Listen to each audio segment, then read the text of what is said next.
Hello, everyone. Thanks for joining us today. I'm Dee Dee Laugesen, Executive Secretary for the Committee on the Present Danger China. We appreciate your interest in our weekly webinars in which we expose and analyze the Chinese Communist Party's unrestricted warfare against America and the help being provided to the CCP in waging that warfare by captured U.S. elites. We encourage you to visit presentdangerchina.org for information on new programs, access to videos of our past webinars, and tons of other very valuable content. Our moderator today is Frank Gaffney. Frank is the founder and executive chairman for the Center for Security Policy and vice chair for the Committee on the Present Danger China. Welcome, everyone, to this edition of the webinar series sponsored by our Committee on the Present Danger China that is aimed at exploring and exposing the breadth of the Chinese Communist Party's unrestricted warfare against our country, and unfortunately, help that they are receiving in waging that war by captured elites of our own country. I must say that the topic of today's webinar, which is Xi Jinping's weaponization of artificial intelligence and the threat that it poses to America and to each of us, is one of the scariest of the myriad topics we have focused upon in the course of these programs. I've lost track, but at last count, I think it was 180, some of them we've done, exploring pretty much every aspect of the Chinese program and the effects that it's having upon us. A couple of very seminal works on the subject have been published in the relatively recent past. One of them is an important article in the Commentary magazine by Dr. Arthur Herman. Another is a piece that appeared in last week's Epoch Times, featuring, among others, comments by Dr. Bradley Fair.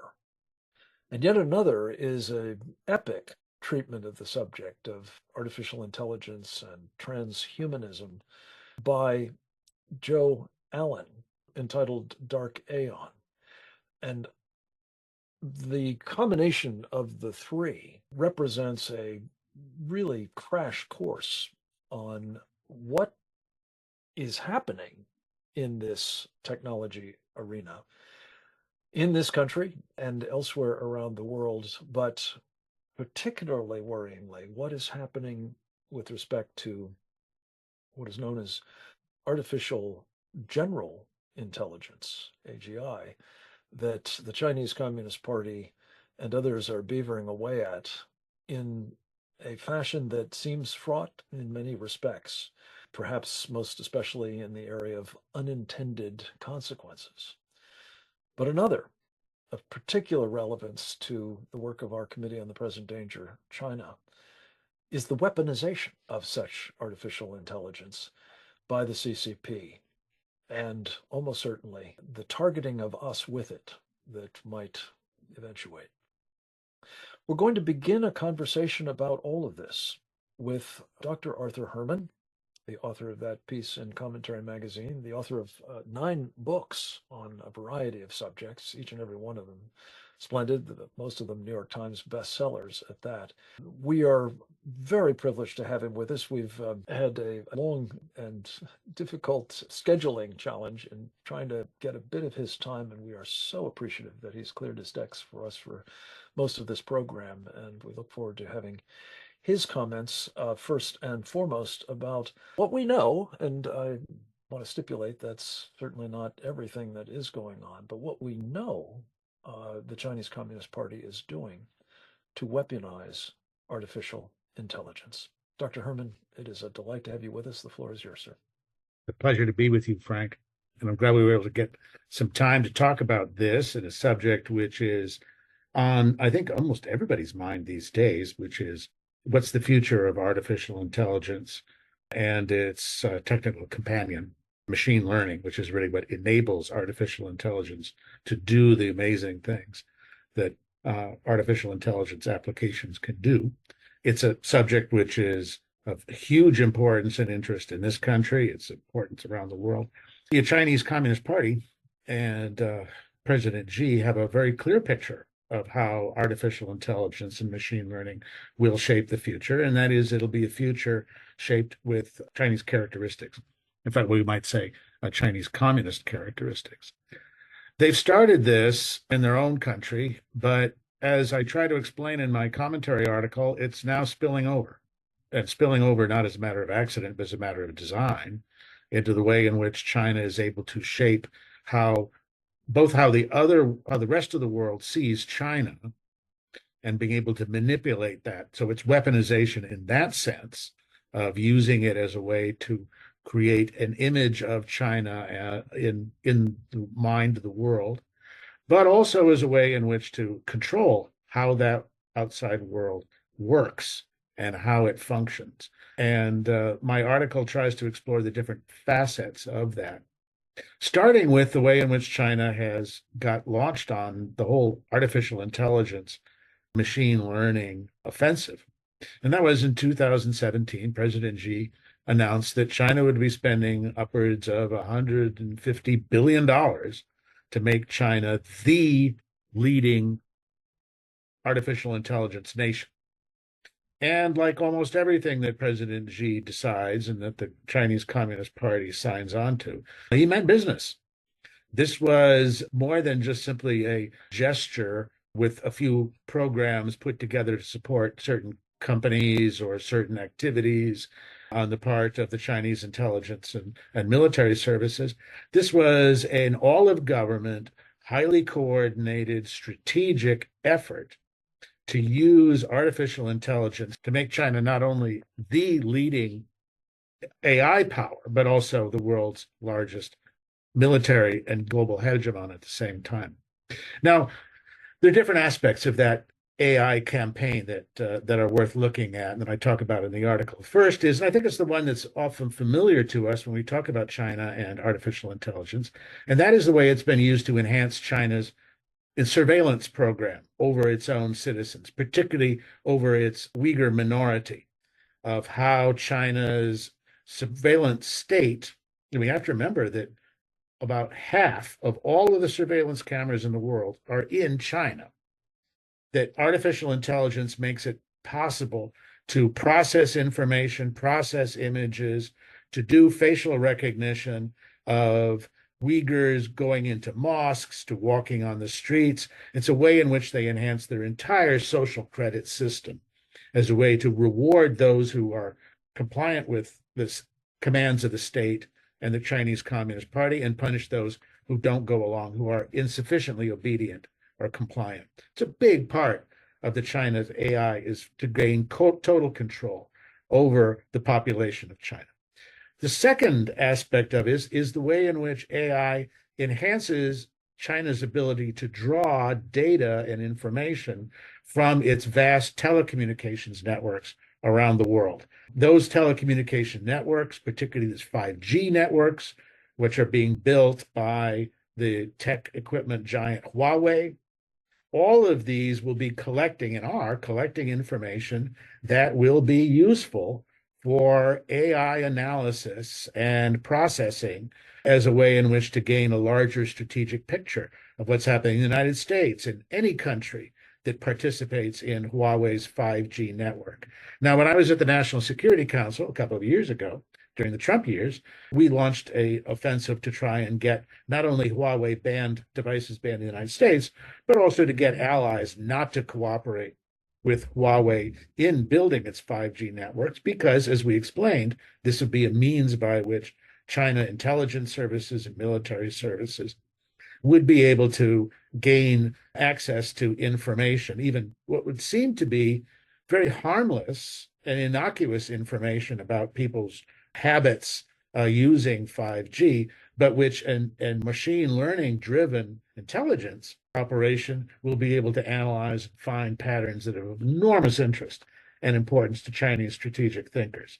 Huawei is a great example of this. TikTok is another way in which not only TikTok has been used to gather information and data from its tens of millions of users around the world, but also at the same time as a way in which AI itself can program its users, brainwash its users through manipulation of images, of information, of putting things out that are, quote, viral, which are not in fact, but are promoting Chinese communist propaganda or pushing a perspective which is sympathetic with China's goals and ambitions. Here, TikTok really is how the total surveillance state aspect of AI and the global telecommunications aspect of China's AI operations come together and flow together as a means by which to enhance Chinese power and to grow out Chinese authority. Third aspect of it, which I'll mention here, is the way in which Chinese military, the People's Liberation Army, sees AI as an enhancing tool, as a way to help with a whole range of aspects of gain advantage on the battlefield, and to gain advantage in any kinetic conflict or in any strategic situation where the PLA wants to be seen as dominant, as being in control of events, and as being the inevitable winner. These range from using AI to, again, process information, to gain quicker access to patterns of behavior on the part of opponents, to gain that strategic advantage, using it for precise targeting, which is one of the things which our own military does and uses, the way in which AI can help to identify and speed the process of more precise targeting, and also what I call strategic reasoning. And that is being able to sort through the multiple options that a country faces, which has global commitments in the event of a conflict or the possibility of a conflict, to be able to understand what are the options, what are the ways in which, what are the first things we need to do in the midst of a coming conflict or in order to gain this advantage. This is the kind of sorting through enormous amounts of data and information and patterns of behavior that could take human and strategic analysts, days to sort through, but which artificial intelligence enables in very powerful and speedy ways, laying out a set of options. Here's the best options. You choose now what to do. Our military does that too. The Chinese have a very keen focus on that as well. But artificial intelligence has another role in the Chinese, which we haven't gotten to yet for military purposes. And that is of using artificial intelligence as an aspect of what we call cognitive warfare, of using artificial intelligence to actually enhance the intelligence and decision-making power of Chinese military figures, from generals and admirals, even to commanders in the field. That you have a way in which you can actually improve the brain quality of those making decisions, so that they also can make decisions faster, quicker, and more accurately than they can if they simply had to rely on their own normal human intelligence with it.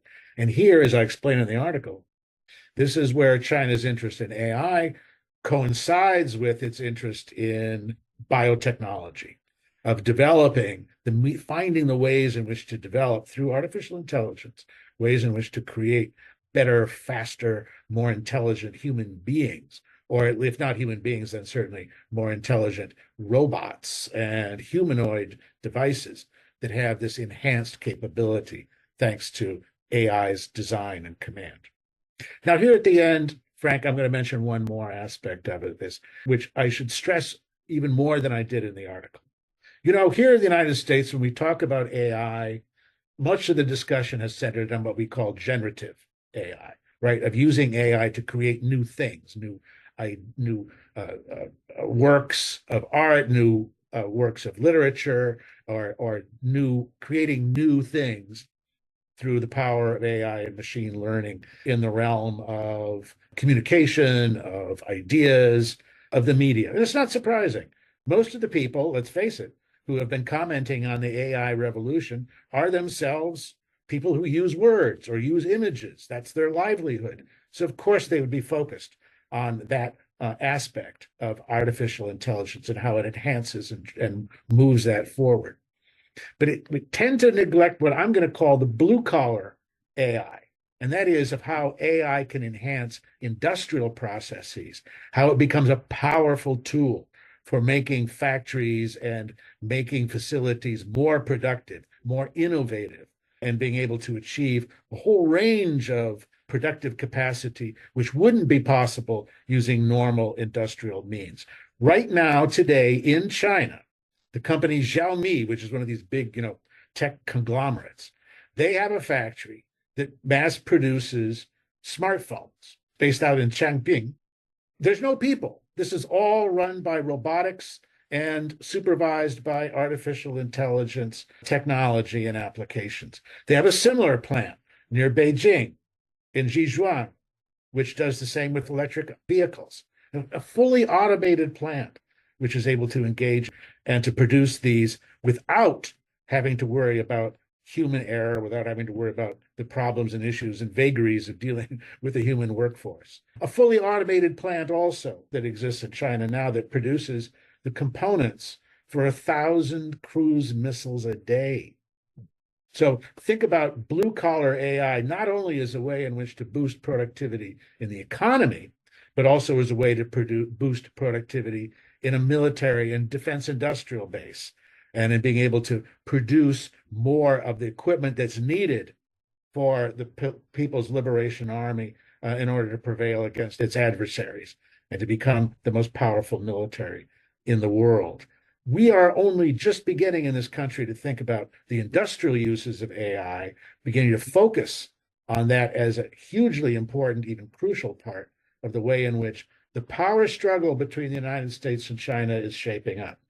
AI plays a decisive role in that, in all of these realms, I believe, here. But it's the area of industrial AI and the competition with China as global economies where we're going to see AI emerging, I think, more and more as an important and an extremely valuable asset in that larger economic as well as military competition and conflict. Competition and conflict, indeed. Dr. Herman, what a wonderful overview. Thank you for this introduction. Let me just say, I neglected to mention in my introduction inadvertently that you are a senior fellow and the director of the Quantum Alliance Initiative of the Hudson Institute. And the title of the very important piece that you've written at Commentary Magazine is China and Artificial Intelligence, the Cold War We're Not Fighting. Thank you very much for these contributions to the program. We know we have to let you go early, but we're hoping to hear from our other guests, and then we'll come back. Next up, we're going to have a contribution from one of our regulars here on these webinars. He's Dr. Bradley Thayer, a leading member of our Committee on the Present Danger China, and one of those who has, I think, a particularly impressive grasp of the context in which we're having this and so many other conversations, namely a deep knowledge of the Chinese Communist Party, its doctrine, its leaders' ambitions, and what all that translates into in terms of the use that will be made of capabilities such as those Dr. Herman has just outlined. We've asked Brad to give us a flavor of what the CCP's efforts to weaponize artificial intelligence tell us about the nature of its agenda and the threat it poses to America and the world. He joins us by video, for which we are very grateful, and we'll go to it now. Frank, thank you very much indeed for that introduction, and I'm pleased to join my distinguished colleagues to address such an important topic.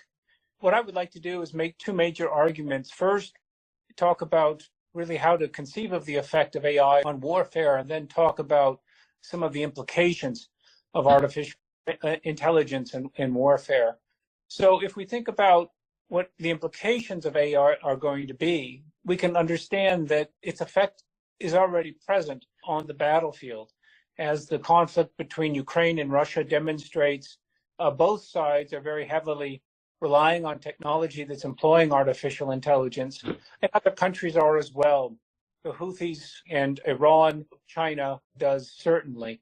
So while the implications of it are that it's almost ubiquitous in the arsenal of countries around the world, its effects thus far have been largely tactical, and that is artificial intelligence and drones, for example, perhaps and most obviously, are having a tremendous effect on battlefield engagements and as weapons, not only to kill the adversary, to kill the enemy, but also in intelligence, surveillance, and reconnaissance, and other tactical responsibilities of the battlefield. Artificial intelligence also can have a strategic effect. And here we're very worried about the effect of AI on a variety of strategic issues, the most important of which is on nuclear stability, and whether artificial intelligence undermines the ability of the United States to deter with strategic weapons, that is, nuclear weapons, an attack against the United States homeland or against our allies. And the fear is that artificial intelligence may be replacing a human when it comes to nuclear decision making or in the conduct of nuclear operations. And that's very worrisome because stability in a nuclear deterrent relationship depends on decision making. The National Command Authority, for example, as the United States describes it, as being executed by humans, made by humans, in order to ensure that nuclear weapons use, should it ever occur, is a deliberate act of state policy. It was something that the president wanted, or it was something that a prime minister wanted, a leader wanted, even a communist dictator like Xi Jinping. Artificial intelligence introduces the possibility of, particularly for countries like China, which are flirting with the implementation of artificial intelligence in nuclear operations, not only intelligence, surveillance, and reconnaissance, but also the conduct of nuclear operations. And that's quite worrisome. While the United States has been clear that it would not engage in that, employ artificial intelligence in that manner, recognizing the importance of keeping a human in the loop, as my colleagues have stressed, China may be going down a very different road, and that may lead to disaster. That could lead to nuclear weapons use, not as a result of state policy, but as a result of a mistake or inadvertence employed by artificial intelligence machines. So it's a cause of great concern. The tactical effects are already evident, but those tactical effects may be multiplied many-fold and quite dangerously if there's a strategic role for artificial intelligence, as China, again, is emphasizing.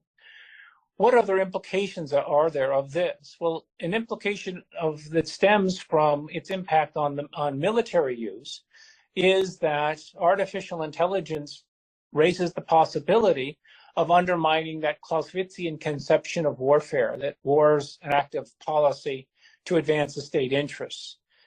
Clausewitz famously described it. So the concern here would be that artificial intelligence, again, by taking the human out of decision making, would be essentially obviating, essentially eliminating Clausewitz's dictum. The machines and their decision making may be deciding when states employ warfare as their instrument. A second major implication besides undermining Clausewitz, conceivably, comes from the proliferation and the arms race that artificial intelligence is driving. Historically, states, being in a very competitive environment, monitor the technology of the other side very closely, and artificial intelligence is no exception to that. It's a long history going back to throughout history, actually, but battleships, for example, before World War I between the Royal Navy and the German High Seas Fleet, or ballistic missile bombers and ballistic missile capabilities in the Cold War. So too, artificial intelligence and their products, drones, etc., offer rich fodder for arms races and put an enormous emphasis on the United States to ensure, just as it did during the Cold War, that it has superiority in these capabilities. That's devilishly hard to sustain because China, the People's Republic of China, is investing very heavily and has for many years in the technology surrounding artificial intelligence, with the consequence that it's not at all clear that the United States is leading that arms race. It's quite likely that China, due to its prodigious investment in those capabilities and their application, might be leading that arms race. So that's very important to recognize that the United States, as in so many other areas, has been asleep at the switch while the Chinese are developing artificial intelligence capabilities and weaponizing them.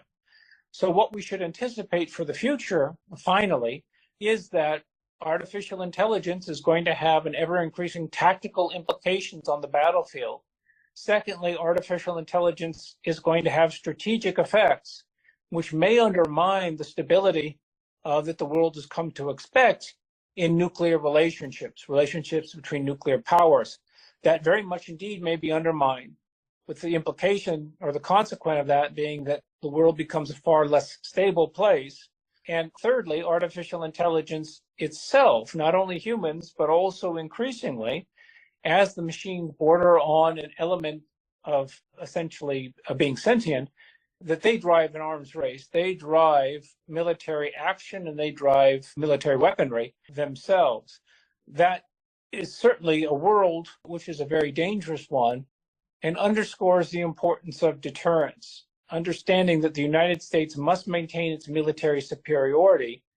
And the consequence of that is security for the United States and our allies, but also to ensure that hyper-aggressive states like communist dictator Xi Jinping's People's Republic of China do not have every incentive to aggress, because artificial intelligence lowers the cost of going to war.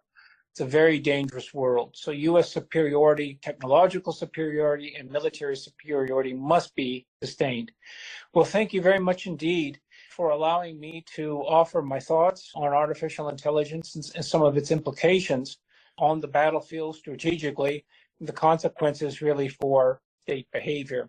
Thank you, Dr. Thayer. As ever, you have given us much food for thought. I particularly take away from this the point that even less than artificial intelligence probably prompts these supremely capable machines and data processing capabilities and the like to conclude that preemption has a premium, which of course will indeed conduce to instability, the first order.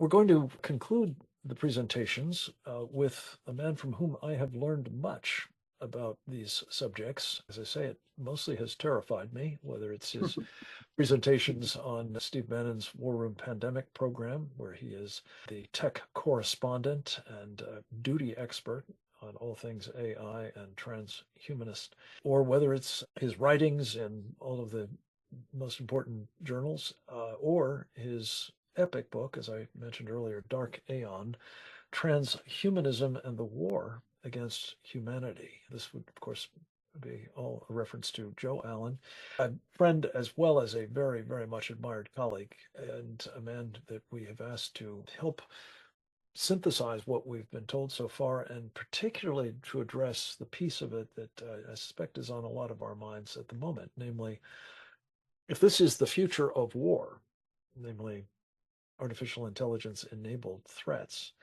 what can and must America do to defend against them?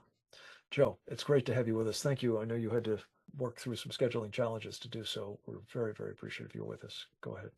Frank, it's wonderful to be here. Thank you very much. This is probably, as a Luddite of sorts, or a failed Luddite, this is a topic that is probably the most difficult, because it's very easy to argue for the rejection of technology within one's home, within one's community, within one's institution, a school or a corporation or a church.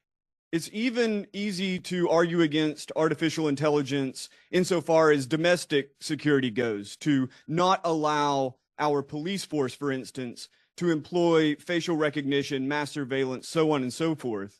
But when we're talking about national security, when we're talking about the competition between nations, both economically and militarily, it is a fraught subject, because as both Arthur Herman and Bradley Thayer have pointed out, what we are seeing is an arms race around the world in which artificial intelligence is being developed at a rapid pace by Russia, by China, Israel, to some extent in India. And so if America is to maintain our current supremacy in this area, how do we proceed without basically giving over human decision-making power to machines, without giving up our moral standing as America, as the light on the hill. And how do we resist the temptation?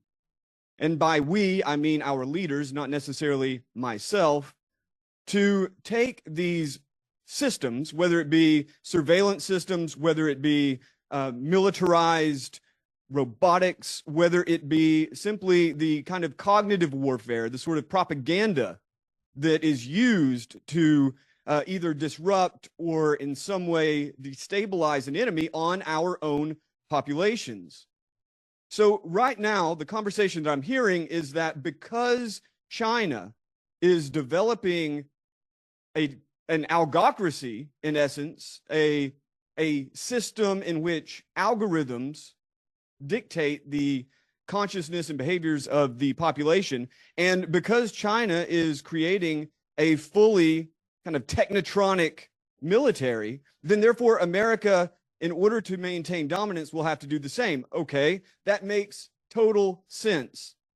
But as we hear from, say, Eric Schmidt, the chair of the National Security Commission on Artificial Intelligence, which published its review of the kind of state of artificial intelligence in 2021, what we heard there, and the most important part, in my opinion, is that in order for America to keep pace with China, we would have to be open to using lethal autonomous weapons, meaning that we would have to be open to having weaponry, whether they be drones, aquatic, land-based, aerial drones, or any other sort of autonomous weaponry that would not necessarily have a human in the loop, because the anticipation is that there would not be sufficient reaction time to keep pace with a country that uses algorithms in this fashion, algorithms that are making the decision of life and death, algorithms that are programmed to kill. And so this, again, pointing outward towards the world rather than pointing inward, makes a certain degree of sense from a nationalist perspective. But if we build up this machine, if we ourselves, and we are the leaders in this, of course, all of these technologies, whether it's artificial intelligence, brain-computer interfaces, genetic engineering, mRNA-based vaccines, all of these things begin with us, begin with the United States, and other countries are trying to keep pace. So if we build up this machine in order to defend our own freedoms and our own sovereignty, we will need to have every possible measure in place to ensure that the good guys, so to speak, which is basically code for people who are in alliance with our interests, that the good guys are the ones in control. And that is not going to be the artificial intelligence, I fear. It will have to be trustworthy humans. And if we create a system that is, in essence, building a kind of godlike power, so playing God with genetic engineering, becoming like gods by merging with machines, with machine-human symbiosis, cyborgs in essence, or as we hear consistently out of Silicon Valley and also among the Chinese, to build gods, little g, or perhaps even build God, big G, in data centers as an artificial general intelligence that gains super intelligent capabilities. If we build this machine, we will need good guys in control of it, but there is no assurance in a free country like America, in a democracy, that our enemies won't simply assume control of that system. We see how the war on terror ended up being a war on domestic freedom. We see how the war on COVID became not only a war on domestic freedom, but in essence, a war against humanity itself. It is a war against a human being able to operate in the world as such. And so on the basis of these fears, these systems that we have already employed with the justification of protecting ourselves, of maintaining American safety and national safety, end up being used against us. And so my biggest fear is not, for instance, Eliezer Yudkowsky's fear that super intelligent AI is going to take control of everything. I'm not saying that's not possible, but what I am saying is the most immediate fear is that bad guys, meaning basically enemies who do not have our interests at heart, that bad guys will be in control of these machines. And maybe Frank and Arthur and Bradley, who is not here to hear it, maybe our biggest fear should be that we ourselves, by moving into a kind of transhuman future, going beyond human by way of technology, that we ourselves will be the bad guys. So while I absolutely respect the arguments that we need to keep pace with other countries technologically, and that we need to develop and maintain these technologies for the purposes of national security and economic supremacy, I would also argue that we should not necessarily put our main focus on building better machines, but rather on cultivating finer human beings. So thank you very much for your time. Thank you for a very thought-provoking commentary. We expected nothing less from you, Joe. We'll be coming back to you in a moment. But I did want to put a question or two to Arthur Herman before you have to depart, sir. You've written a tremendously important book about the industrial base of this country, notably looking at it, as you called it, Freedom's Forge, in the context of World War II. The subtitle was How American Business Produced Victory in World War II.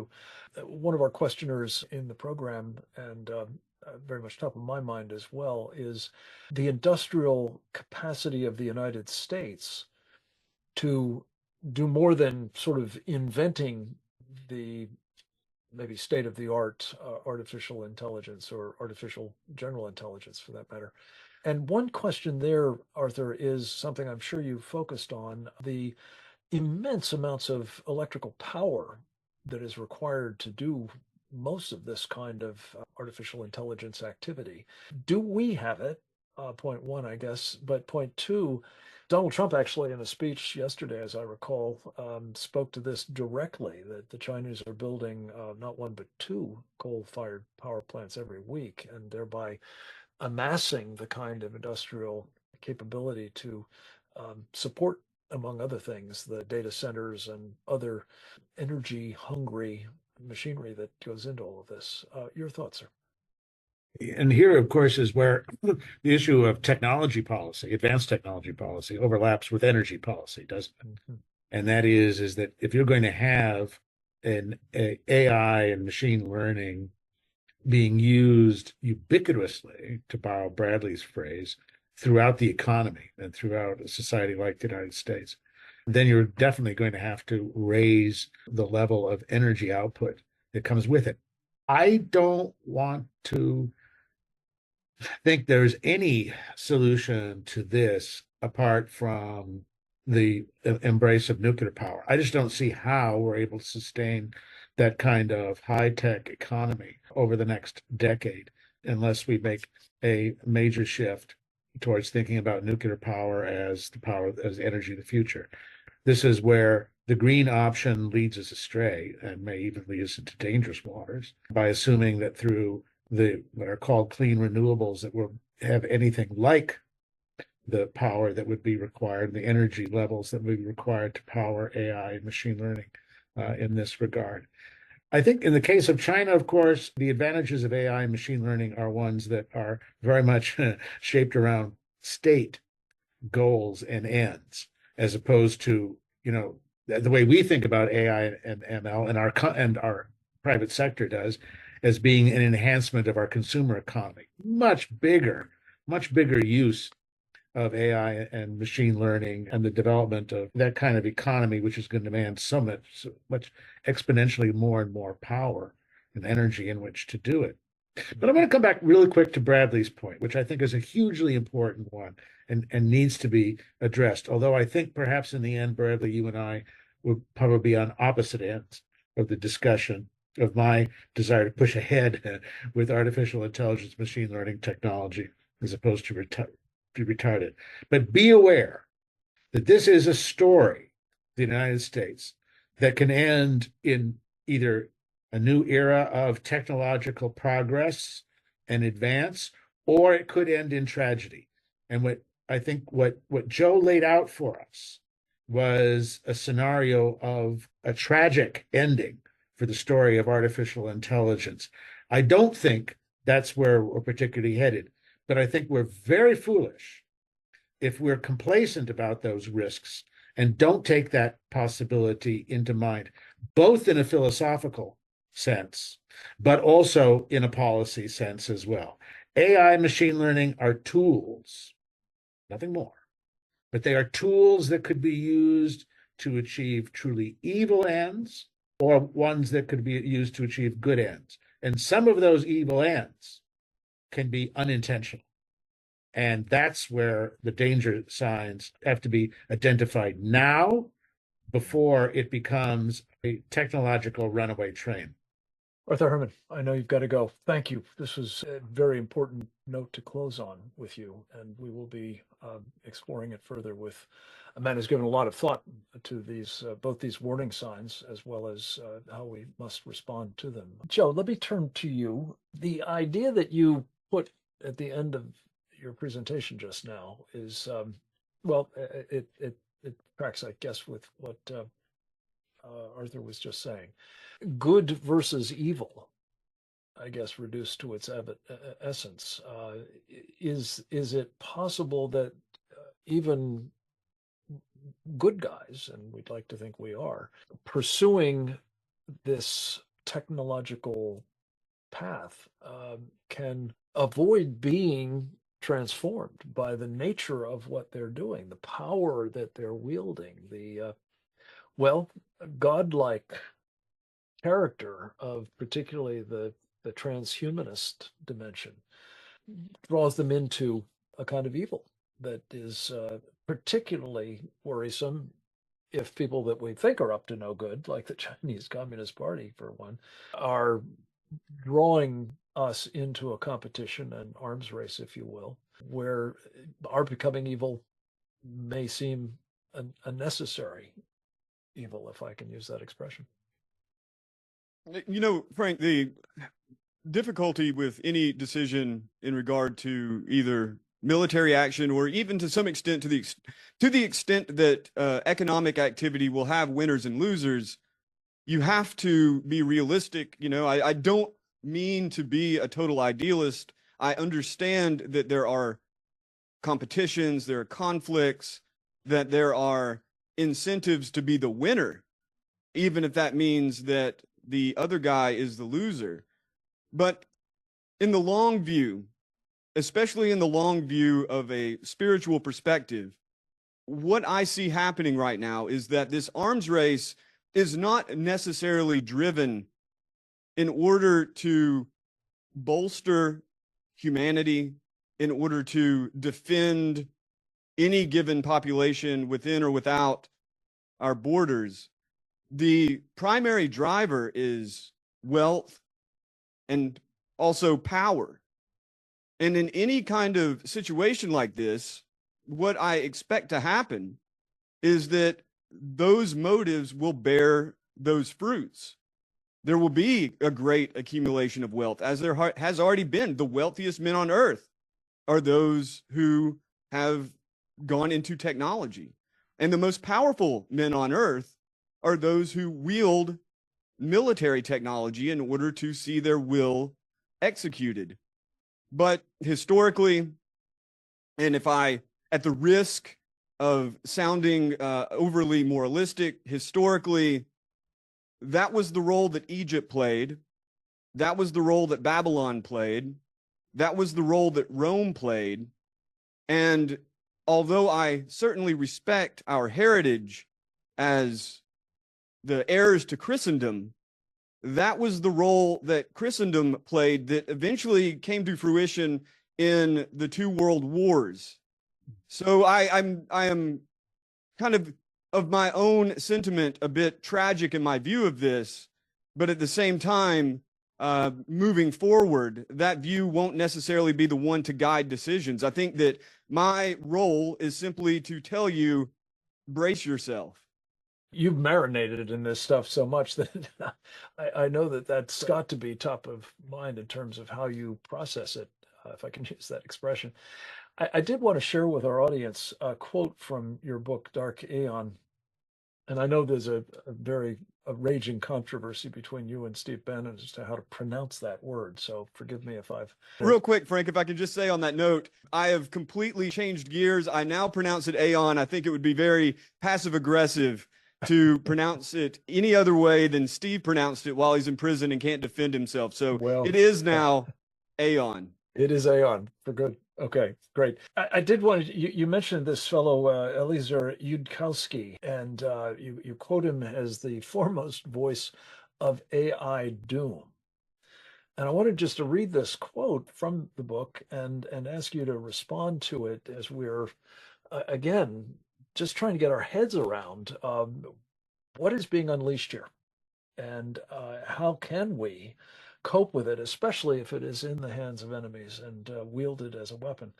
You said, quote, his goal is not to halt the creation of godlike AI. He wants that to happen. Nor is it to keep a few people from getting killed. And here's the money quote. His goal is to stop unaligned AI from killing everyone before we find a way to live forever. His bar for success is horrific. In June 2022, this fellow, Eliezer Yudkowsky, and you can explain who he is with more precision if you care to, he wrote, quote, if you can get a powerful artificial general intelligence that carries out some pivotal superhuman engineering task with less than a 50% chance of killing more than 1 billion people, I'll take it, unquote. That's pretty grim, to say the least. Is that, in fact, do you think, a reasonable forecast of the kind of power that we're talking about having unleashed here? It's very difficult to disentangle the ideas, the worldviews that motivate the creation and deployment of these technologies from the reality of the deployment. A lot of what I've covered and a lot of what I've written is a description of the interior worlds that are created by people like Eliezer Yudkowsky. These are inherently religious worlds in which the creation of digital gods is simply taken as axiomatic. And that viewpoint that you just read, the viewpoint of the kind of fear that artificial intelligence will gain its own momentum, its own sort of will. And it doesn't have to be conscious. People are hung up on this idea of AI being conscious. You can never prove or disprove that. But what you can have, what we already have, are systems that can replicate pieces of human cognition. And artificial general intelligence would be a flexible system that would be equivalent to or far superior to human cognition, meaning it would inherently be out of our control. We could only placate it. We couldn't demand it. And so Yudkowsky, he's a very neurotic character. He was the pivotal figure at Less Wrong, which is a community in which they are all transhumanists. They all want to see humanity completely transformed by way of technology. But their fear is that AI would go out of control and kill us before we were able to harness its power, figure out a way to basically keep the demon under control. All of this may sound like science fiction, and at the moment, basically it is. But that attitude is something that was very influential on Elon Musk. The attitude comes from many of the ideas that are held central, that are held deeply at Google, right? With Ray Kurzweil, Larry Page. These guys see essentially their role in the world as to create and functions as priests for digital intelligence superior to human beings. The creation of a God they believed never existed. And so whether they do that or not, it's the same as if Muslims said, we are going to take over your country and submit you to Allah. You don't have to believe in Allah. Allah doesn't even have to exist. All that has to exist is Allah as an idea to motivate human behavior. and that human behavior then creating a society under the dictates of that God, whether you believe in him or not. And the same is true of the sorts of transhumanist or post-humanist thinkers in Silicon Valley and in and around technology in general. And that has gone from America over to China, as I describe in some detail in the book. It came from us, and now we're dealing with it around the world. I do not dare make any sort of strategic or political suggestion as to what should be done. All I can do is describe what created this scenario and give you my honest opinion as to where it's going. And I think that is a new Babylon, a new Rome. And if people think that's good, then so be it. And if people think that the crucifixion is a more powerful image, it's one to meditate on solemnly. I greatly appreciated over the course of our interactions and my following your work, Joe, your background at divinity school and the ability to put much of this in that context of, as I say, spiritual warfare as well as technological move and counter move. I guess I wanted to close with a question that Brad put sharply in focus for us. To the extent that we are talking about tactical and yes, strategic implications of what we came up with now being weaponized aggressively, I think it's fair to say. We certainly don't know the full scope of it, but it seems as though they are applying resources massively. They are intent on achieving breakthroughs, commercial possibly, but certainly military. That we are looking at an era in which man will be out of the loop, whether we want it to be, whether we think it's advisable or not, that the simple march of the technology, the need to compete in an arms race against what may well be a superior force in every respect, quantitatively as well as qualitatively in the Chinese Communist Party's military. Is that the environment that we must be preparing for? And as a result of that, what is your recommendation with respect to our own removal of plodding human beings from the decision-making loop by which tactical and perhaps strategic decisions are made?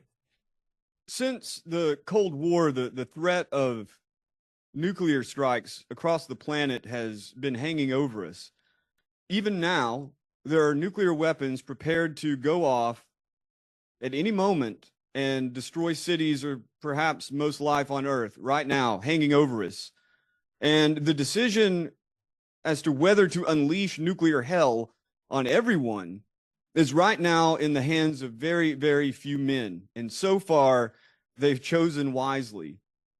But Bradley Thayer is absolutely correct, as is Arthur Herman, that there is at least the potential that the detection of an incoming nuclear strike would necessitate artificial intelligence in order to be able to really analyze the data.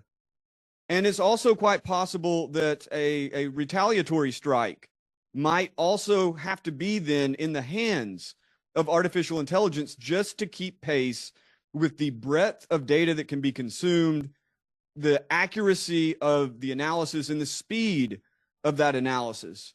That all depends on the actual potentials of the technology, and it is yet to be seen whether these dreams of the various technologists will come true. But right now, we sit in a situation in which nuclear hell could rain down at any moment, and we're arguably closer than we've been in decades to that happening.